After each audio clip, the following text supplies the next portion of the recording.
Quer aprender medicina sem nem precisar abrir um livro? Então este vídeo é para você. Hoje, no canal Qual a Doença, vamos mergulhar no intrigante episódio 17 da primeira temporada de Dr. House. Baseado em dados do UpToDate, uma das maiores referências globais em medicina baseada em evidências, vamos analisar cada detalhe do caso de um político que desmaia em público e enfrenta um mistério médico que inclui espasmos, reflexos ausentes e até um diagnóstico falso de AIDS. Prepare-se para desvendar o que há por trás de um dos episódios mais fascinantes da série, com explicações simples e claras, mesmo para quem nunca estudou medicina. Um renomado político, em pleno discurso, perde o controle do próprio corpo. Entre um gesto e outro, ele vomita e desaba pela escadaria como um castelo de cartas. O que parecia um simples mal-estar logo se revelou um mistério médico, espasmos persistentes e ausência total de reflexos patelares. A ressonância magnética virou a grande esperança da equipe. No entanto, foi na punção lombar que os primeiros sinais apareceram. Havia algo mais sombrio por trás daquele quadro. O suspense era palpável enquanto os resultados tomavam forma. Os médicos decidiram arriscar e partir para uma biópsia cerebral,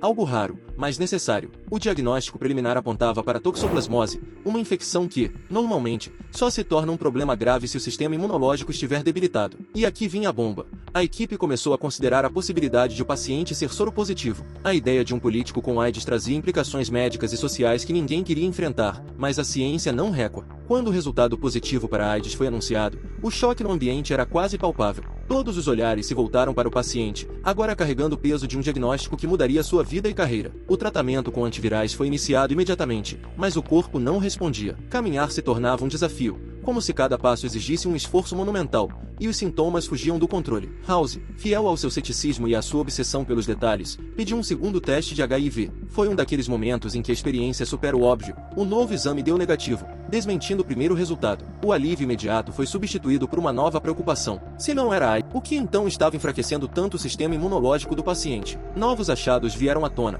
Pequenos nódulos aumentados na axila, sinalizando que algo mais estava em jogo. Esses nódulos, muitas vezes ignorados no dia a dia, agora pareciam ser as peças-chave de um mistério médico. Enquanto a equipe ajustava suas hipóteses, o paciente começou a tossir incessantemente. A cada crise, sua saturação de oxigênio despencava, como se a vida estivesse literalmente escapando por seus pulmões. Nesse ponto, o caso já havia superado qualquer diagnóstico convencional. Com tantas pistas contraditórias, o time de House precisava reavaliar tudo. Entre exames e debates acalorados, surgiu uma peça inesperada no quebra-cabeça, a medicação que o paciente usava para controlar ataques epiléticos. Fenitoína, à primeira vista, parecia inofensiva, um remédio prescrito para milhões de pessoas em todo o mundo. Mas, ao combinar essa informação com os resultados laboratoriais, uma nova hipótese emergiu, como um raio de luz na escuridão. House, sempre à frente, ligou os pontos. O vírus Epstein-Barr estava presente no organismo do paciente. O que muitos poderiam ignorar como uma infecção secundária ganhou outro peso quando combinado à fenitoína. Essa combinação peculiar, aparentemente banal,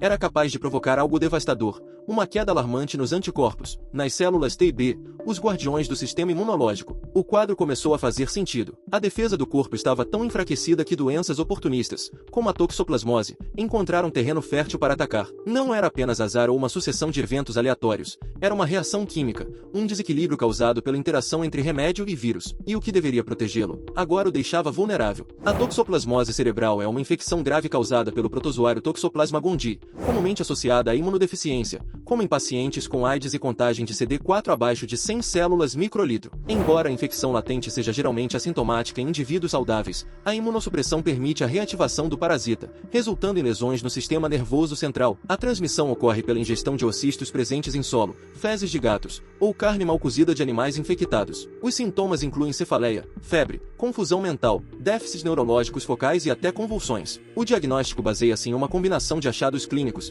serológicos e de neuroimagem, como lesões cerebrais com realce anelar vistas na ressonância magnética. O tratamento geralmente envolve medicamentos como sulfadiazina e perimetamina, associados à terapia antirretroviral para restaurar a imunidade. O caso do paciente apresentado no episódio de Dr. House reflete os efeitos devastadores da toxoplasmose cerebral em um sistema imunológico comprometido. Desde os espasmos constantes até a ausência de reflexo patelar, os sinais iniciais indicavam comprometimento neurológico grave. A queda na saturação de oxigênio e os nódulos axilares aumentados reforçaram a suspeita de uma infecção disseminada. A revelação de um falso positivo para AIDS atrasou o diagnóstico correto, mas foi a descoberta da interação entre fenitoína e Epstein-Barr que explicou a imunossupressão. O dano nas células T e B permitiu a reativação do toxoplasma gondii, levando ao quadro clínico crítico do paciente. Cada detalhe da história foi um indicativo do impacto da imunodeficiência, culminando no diagnóstico final. Agora que você já sabe mais sobre toxoplasmose, nos vemos na próxima doença daqui a 2 dias.